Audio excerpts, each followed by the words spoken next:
Hello, this is my front garden in September. Still got quite a bit of colour in it. Because we're open under National Garden Scheme, we've been focusing on trying to keep the place looking really interesting and high impact. And that's involved having lots of things flowering as well as foliage, things that are of interest all year round.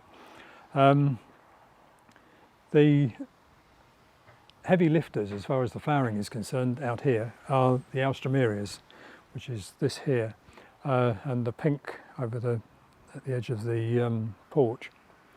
And as well as having some of them in pots, stood out, freestanding, the group of Alstroemerias in the garden there, we can't grow them in the garden because the ground is just too poor.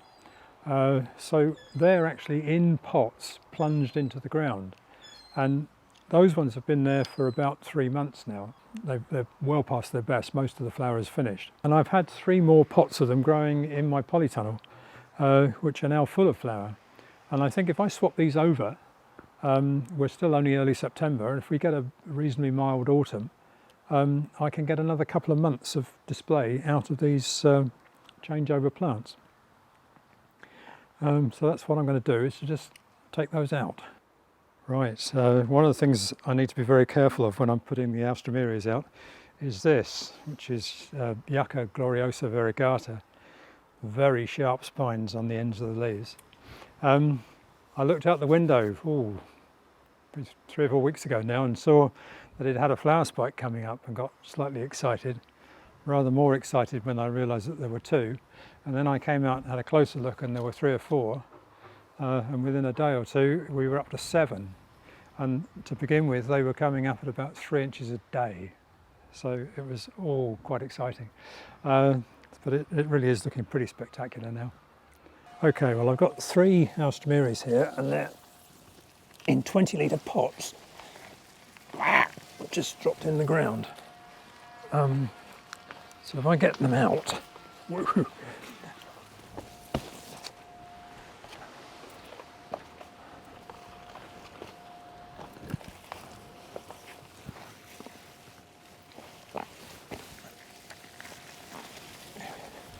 What is important if you do this is to just remember every few weeks to turn the pots, because they do root into the ground. Right, I've got these. These ones have been growing in my tunnel. I split one of the ones that I had in a 20-litre pot, several months ago now. Split it into 3.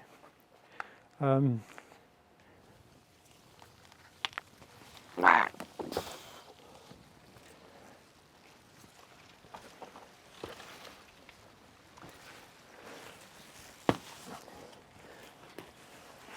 put each of the 3 sections into a fresh 20-litre pot of compost. And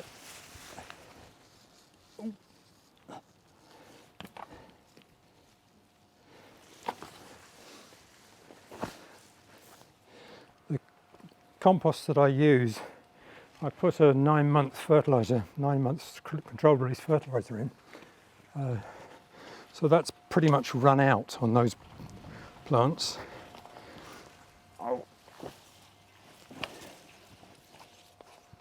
And these are nice and fresh.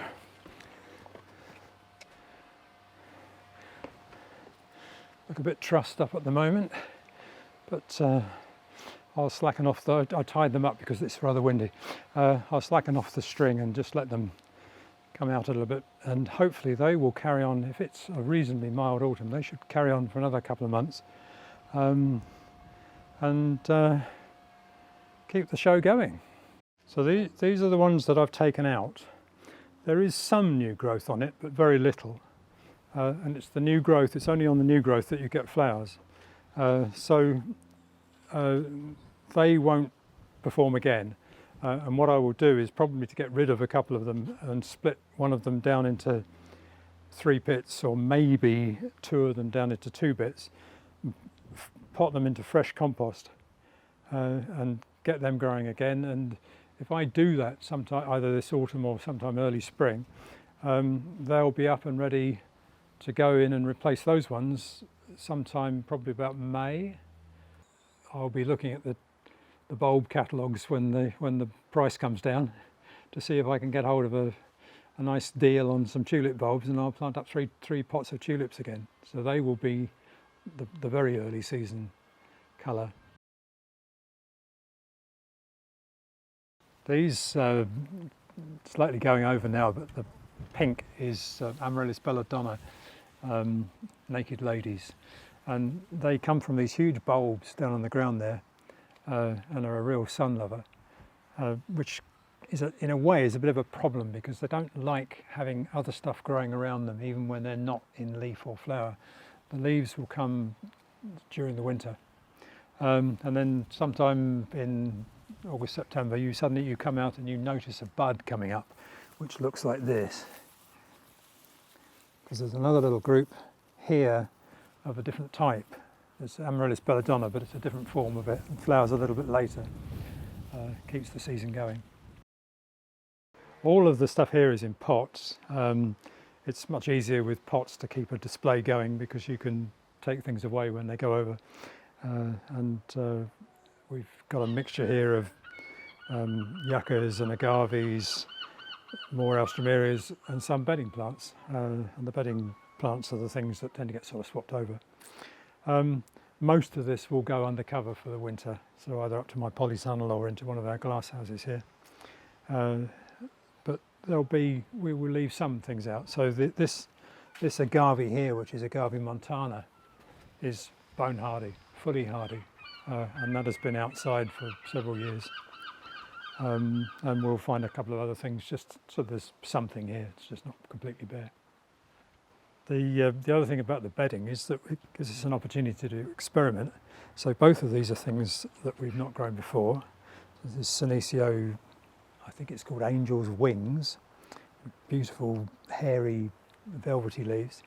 And this is Calibrachoa, which is a petunia relative, I believe. And we put about 4 or 5 of those in a pot, kind of expecting it to hang down, but they haven't really. But it's been a great success. It's been flowering for months and months. And this, apart from needing copious amounts of water, has really performed. I'm not quite sure how easy it's going to be to get through the winter, because that's a perennial, whereas that's going to be grown as an annual. I'll try and keep this one going, so I'll probably put it in my tunnel. One of the things that I've noticed while I'm out here is that all the containerised stuff we put in drip trays to help with the watering, and they're now standing in water because we've had a lot of rain lately. So I'll just empty those out. Now, got to be careful to get these agaves and things out of the way, because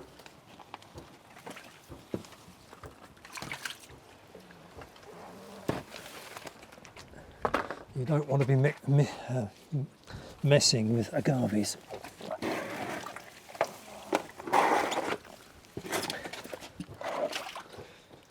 Right, so that's those out in there. Ow! Oh, you beast! Ow, ow, ow, ow, ow. Ooh. Right, that's that.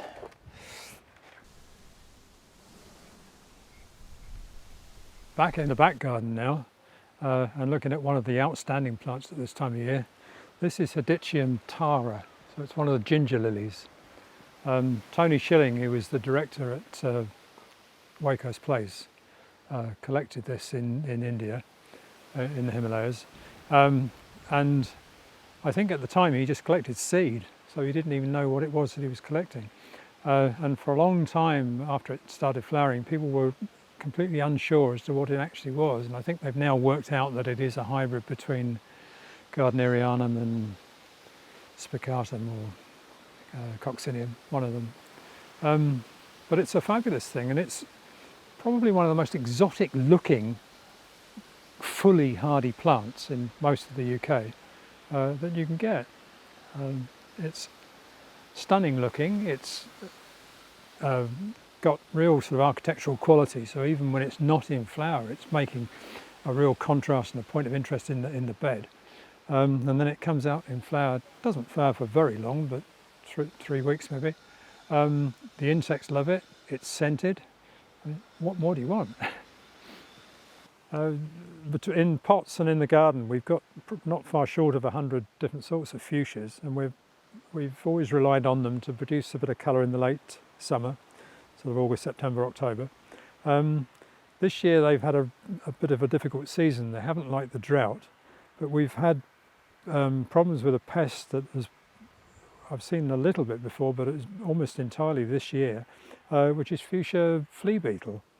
And there's a little tiny beetle, glossy dark blue beetle, and it then produces grubs which feed on the underside of the leaves, and it seems to damage the shoot tips, so it doesn't make new growth. And a bit like Alstroemeres, if you don't get new growth, you don't get flower buds. The other problem that we've had an increasing amount of over recent years is fuchsia gall mite. So I've got a shoot here that has got some gall mite in it, and in fact I'm seeing distorted tips in several places here, distorted leaves, and there's also quite a lot of flea beetle damage on there as well. So what I'm going to do is to take the whole shoot out. Left to run its course, that will damage every single shoot tip and completely prevent flowering. And I've been for years just keeping on top of it by pinching it out. I keep a high level of vigilance. I go out and I look at the plants every 2 or 3 days, and at the minute I see it, I remove it, get rid of it. And hopefully that reduces the number of shoots that get affected, and most of them are fine, although it obviously stops the growth on the shoot that you take the tip off. Cyclamen are another plant that are very valuable this time of year. I've got a plant here that's been here several years, and I collect seed off the better. I've got quite a lot of different forms around the garden. I collect seed off the best of them and grow them on as seedlings, and I've been trying to take note at this time of year, take note of where there are spaces in the garden. And then next year, in about July, when the cyclamen are completely dormant, I'm aiming to plant my seedlings out in those places which are going to be bare later on. At that time when I'm planting them, I'll be planting them amongst other plants that are growing, but the cyclamen bulbs, corms are dormant. So it all gets a bit tricky, this business of trying to keep the whole, multiple occupation of the same piece of ground. It can be quite tricky to organise, because now when the ground is bare, it's too late to move the cyclamen. So I was sent some seed of cyclamen hedropholium that had been selected for the foliage. So this form here has a sort of fairly long, narrow leaf with a silver centre to it. Another one over here with sort of a narrow arrow-shaped leaf and a completely silver leaf. And then another one again, same fairly narrow leaf, but silver over most of it and a dark green margin. So the variation in the leaves is really quite extraordinary. Along the edge of the path here I've got nerines, which are a flowering bulb that flowers, will be flowering next month. They've been dormant all summer, so it's been a bare patch, and I put a row of little marigolds along the front to just fill the space a little bit, even though the nerines don't really like the shade. But I now want to get rid of these marigolds so that the nerines get a chance to do their thing. So I'm just going to chop them off at ground level. The roots can stay in the soil, feed the soil.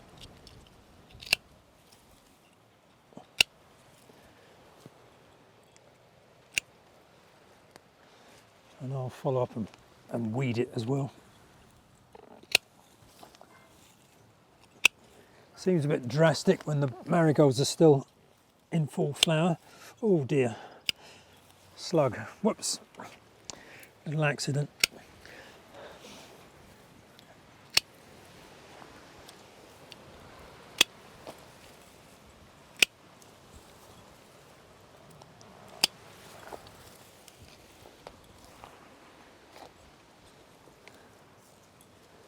And this Cerinthy as well can go.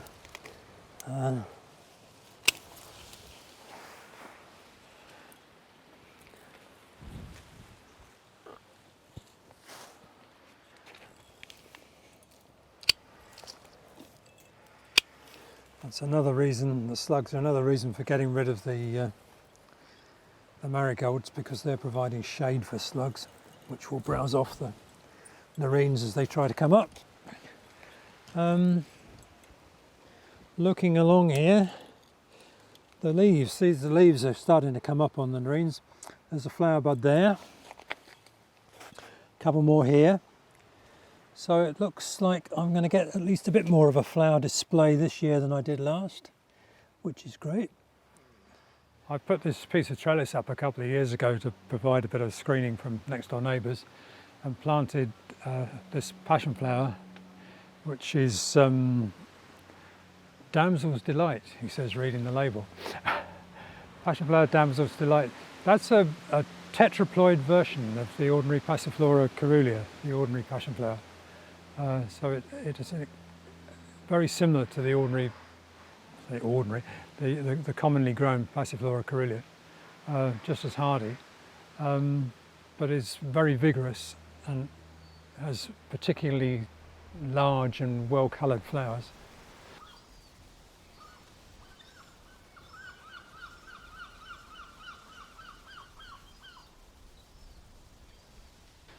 The other thing here is a thing called Bomaria caudaceae, and that I grew from seed about 3 years ago. Borderline hardy, rather prone to getting chewed by slugs, but the intention is certainly to leave that in and to hopefully get it growing better and better every year. So in the shade underneath the trellis, we've planted out 2 or 3 of this Impatiens, which is a hybrid between Oricoma and Bicordata. And it's absurdly easy to propagate from cuttings. You just shove it in a pot and it grows. So we don't, these are very, very tender. They'll die as soon as we get the first frost, they'll die. We won't take them in or try and keep them going. We'll grow new ones from cuttings, overwinter those and then plant those out next year. But this was probably planted out in about May and has been flowering ever since then. It flowers more freely and the colour is better on the plants that we grow outside. It self-sows a little tiny bit, but of course the seedlings are no hardier than the plant, so they die as well. But it does have that Impatiens thing of having explosive seed pods. It's a fairly shady spot here, so we've planted up various things that like shade. Fuchsia maxima, looking rather lovely. An Actia with its fruits on it, white fruits with a black speck like doll's eyes.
Right, One of the things that I'm doing quite a lot of at this time of year is collecting seed off things. I just enjoy doing it. I mean, some of these things you can buy perfectly easily. But I mean, for example, rhodochyton seed. I sowed some earlier this year, nothing came up at all, so you don't know what you're getting. And I've got masses and masses of rhodochyton seed there. It cost me nothing at all. I pick off these seed pods and split them open. There are hundreds of seeds inside, and I'm paying somewhere between £2 and £3 for a packet of perhaps 15 seeds. So collecting my own makes perfect sense. I will do one of two things, well, sometimes both. I've already sowed that, so I've sowed that in a 9cm pot, and they may germinate this side of the winter, in which case I'll probably just keep them over the winter as seedlings. If they make a lot of growth, I would prick them off this side of the winter. The Impatiens that we were looking at up the top there, I've sowed a pot of seeds of that, and in fact there's something coming up there, but it doesn't look like an Impatiens, so that's probably a weed seed that's got in there somehow. I've got the yellow cosmos that I've got a few plants of, the big flowering cosmos that I've got out there, and quite a lot of others that I've collected earlier on, and I've put them in packets, and these I'll keep through to the spring and sow in the spring. And then true Blue Peter style, here's one I sowed earlier. 23rd of July, Geranium nodosum, a dark form of it, particularly good form. Sowed those in July, and there they are now, and I could plant them out now or keep them over the winter and plant them out in the spring. But it's a good form of a geranium that I'm very happy to have more of. There ought to be 20, but there's only 18 because the slugs have had a couple. 18 plants for free. All good.